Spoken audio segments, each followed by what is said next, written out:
Hello everyone, welcome to my channel Easy Way to Learn English. Today in this video we will learn some useful words, that is has to, have to and had to and will have to.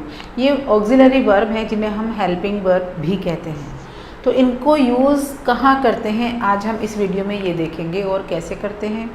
Has to, सबसे पहले हम लेते हैं has to. Has to हम use करते हैं singular person के साथ, जैसे कि शी, ही और भी कोई नेम जो हमें बताता है कि वो सिंगुलर है, सिंगुलर है और वन है. तो वन के साथ और सिंगुलर पर्सन के साथ हम यूज़ करते हैं हैज़ टू. जैसे कि she has to, he has to और Lavi has to, Rajan has to. ठीक है ना. अब हम बात करते हैं हैव टू. हैव टू हम वहाँ यूज़ करते हैं जहाँ पर हमारा सब्जेक्ट होता है प्लूरल. प्लूरल मीन्स मैनी और आई और we you. I we you जो कि हमारे फर्स्ट पर्सन प्रोनाउन के फर्स्ट पर्सन क्या होते हैं, आई और वी, और सेकंड पर्सन यू. तो फर्स्ट पर्सन, सेकंड पर्सन और यू जो सेकंड पर्सन है, आई वी यू, इनके साथ और अदर्स जितने भी हमारे प्लूरल प्रोनाउन हैं और प्लूरल सब्जेक्ट हैं सबके साथ हम हैव टू का यूज़ करते हैं. जैसे कि they have to go to market, उन्हें बाज़ार जाना है. अब इसका मीनिंग क्या होता है. इसका मीनिंग होता है कि अगर हमें कोई ज़रूरी काम करना है, हमें कुछ काम करना है जो हमारे ऊपर एक बर्डन है, कंपल्शन है, मस्ट है, अगर हम ऐसा काम कर रहे हैं तो हम यूज़ करेंगे हैज़ टू और हैव टू का. मुझे बाज़ार जाना है क्योंकि मेरे घर में सामान ख़त्म हो गया है, मुझे ख़रीदने जाना है, जाना ही पड़ेगा ना, तो इसलिए हम यूज़ करेंगे I have to go to market to purchase some necessary things, some grocery, some fruit, some vegetables. ये सब चीज़ें मुझे लानी है तो I have to go to market, मुझे जाना पड़ता है. They have to go to market, उन्हें जाना पड़ता है बिकॉज उनके घर में ग्रोसरी ख़त्म हो गई. तो हैज़ टू और हैव टू के लिए कुछ सेंटेंस देखते हैं, उनसे शायद और भी क्लियर हो जाएगा.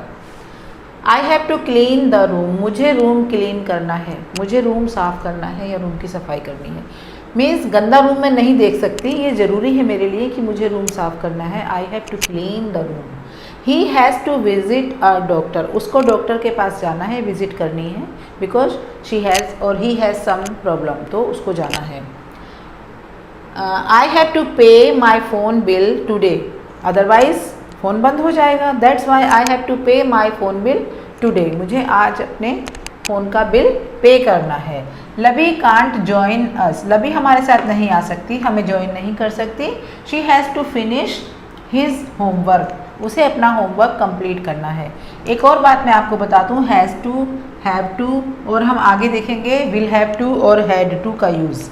इनके साथ हमेशा हम लगाएंगे वर्ब की फर्स्ट फॉर्म. और has to, have to, will have to और हैड टू ये हैं auxiliary verb, means helping verb. क्यों है ये हेल्पिंग वर्ब, क्योंकि इनके साथ एक और वर्ब है शी हैज़ टू फिनिश, तो ये इनकी हेल्प कर रहे हैं और ये इसलिए हम इनको ऑक्सिलरी वर्ब कह सकते हैं. I have to stay back, मुझे देर तक रुकना पड़ेगा इन द ऑफिस, ऑफिस में. Till late to impress my boss, मुझे अपने बॉस को इम्प्रेस करने के लिए, उन पर अपनी धाक जमाने के लिए, इम्प्रेस करने के लिए कि मैं कितना काम करती हूँ. I have to stay back in the office till late, मुझे देर तक रुकना है, अपने ऑफिस को, अपने बॉस को इम्प्रेस करने के लिए. हिज फादर इज़ रिच, उसके पापा रिच हैं, so he doesn't have to work, उसे काम नहीं करना है, इसलिए उसे काम नहीं करना पड़ता है. लाइक अस, हमारी तरह, because his father is very rich, that's why he doesn't work, he doesn't have to work like us. Do you have to wear a seat belt, क्या तुम्हें सीट बेल्ट बांधनी होती है. वाइल ड्राइविंग, जब तुम drive करते हो. This is question, तो question mark is compulsory. Do you have to wear a seat belt while driving, जब तुम ड्राइविंग करते हो, कार चलाते हो, तो क्या तुम्हें सीट बेल्ट पहननी होती है. I have to buy this dress anyhow, ये कुछ क्वेश्चन वर्ड हैं. जैसे कि do you have to wear, तो हम डू से बनाएंगे बिकॉज हमारा सब्जेक्ट जो है वो यू है, यू, आई, वी और प्लूरल सब्जेक्ट के साथ हम डू का यूज़ करेंगे. Sentence number 8, I have to buy this dress anyhow, मुझे ये ड्रेस खरीदनी है. एनी हाउ का मतलब है कैसे भी करके, कुछ भी हो. मतलब किसी भी कीमत पर। I have to buy this dress anyhow, मुझे कैसे भी करके ये ड्रेस खरीदनी है। Do you have to get your child daily from the school, क्या तुम अपने बच्चे को स्कूल से तुम्हें रोज़ लाना पड़ता है। Do you have to get your school, अगर मैं यू की जगह यहाँ पर लगा दूँ शी, तो यहाँ हो जाएगा डज। समझ रहे हैं ना आप। अगर मैं यू के प्लेस पर शी लगा देती हूँ, सपोज क्योंकि मैंने सिंगुलर सब्जेक्ट का कोई इंटेरोगेटिव लिया नहीं है, इसलिए मैं इसी को बना देती हूँ डज शी। अब मैं हैज़ नहीं लगाऊंगी, कभी आप कंफ्यूज हो जाएं, यहाँ पर भी हैव ही लगेगा, क्योंकि डज के साथ हमेशा हैव टू का यूज़ होगा, हैज़ नहीं आएगा बिल्कुल भी। Does she have to get her child daily from the school, क्या उसे अपने बच्चे को स्कूल से रोज़ लाना पड़ता है। Do you have to get your child daily from the school, क्या तुम्हें do you have to get, क्या तुम्हें अपने बच्चे को स्कूल से रोज़ लाना पड़ता है। I have to go to market frequently to buy some grocery, मुझे बार बार आए दिन, फ्रीक्वेंटली का मतलब बार बार और आए दिन बाजार जाना पड़ता है। I have to go to market frequently to buy some grocery, क्योंकि ग्रोसरी ख़त्म हो जाती है तो उसको लाने के लिए बार बार मार्केट जाना पड़ता है। अब हम देखेंगे हैड टू, जो कि हम पास्ट में यूज़ करते हैं, और विल हैव टू, जो कि हम फ्यूचर के लिए यूज़ करते हैं। She had to get a car as soon as it was possible. She had to get a car, उसे एक कार लेनी पड़ी थी, या मीन्स उसे एक कार खरीदनी पड़ी। जितनी जल्दी हो सका, जितनी जल्दी पॉसिबल था, उसे कार खरीदनी पड़ी। I had to stop thinking, मुझे जो मैं सोच रही थी वो मुझे रोकना पड़ा।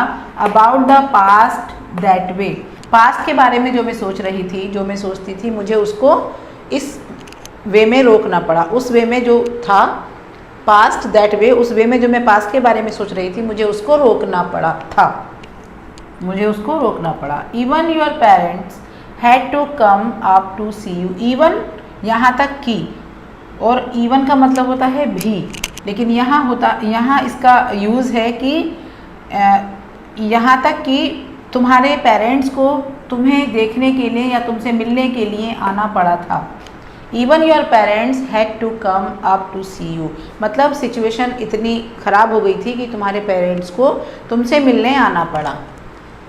Now the use of will have to, you will have to marry one day, तुम्हें एक ना एक दिन शादी करनी पड़ेगी। वन डे, और हम कह सकते हैं सूनर और लेटर, मतलब कभी भी एक ना एक दिन के लिए सूनर और लेटर का यूज़ करते हैं।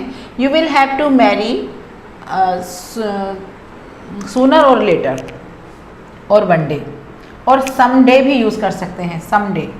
You will have to discuss, तुम्हें डिस्कस करना पड़ेगा अबाउट दिस मैटर, इस मैटर के बारे में अपने पापा से, तुम्हें इस मैटर के बारे में अपने पापा से, you will have to discuss about this matter with your parents, with your father कर लीजिए, फादर।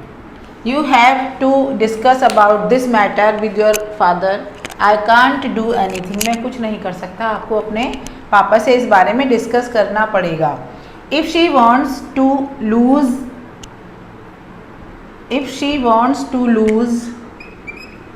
her weight, अगर वो अपना वेट कम करना चाहती है, if she wants to lose her weight, she will have to eat less कम, तो उसे कम खाना पड़ेगा। If she wants to lose her weight, she will have to eat less.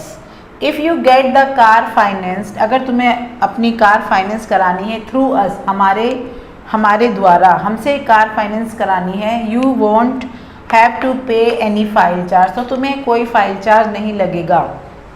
If you study on time, अगर तुम time पर study करते, you will not have to worry near exams, तो exam के दिनों में तुम परेशान नहीं होना पड़ेगा। अगर तुम exam, if you study on time, अगर तुम टाइम पर स्टडी करोगे तो तुम्हें एग्ज़ाम के दिनों में परेशान नहीं होना पड़ेगा। जब भी हम विल का यूज़ करते हैं और हमारे पास टू क्लॉजेज़ होती हैं, तो हम विल का यूज़ एक ही क्लॉज में करते हैं। एक क्लॉज को हम कैसे बनाते हैं, प्रेजेंट इंडेफिनिट में बनाते हैं, लेकिन वो जब उसकी हिंदी निकलती है, जो उसकी हिंदी साउंड और उसका मीनिंग निकलता है, वो होता है, अगर तुम टाइम पर मेहनत करोगे या टाइम पर पढ़ाई करोगे तो तुम्हें एग्ज़ाम के दिनों में परेशान नहीं होना पड़ेगा।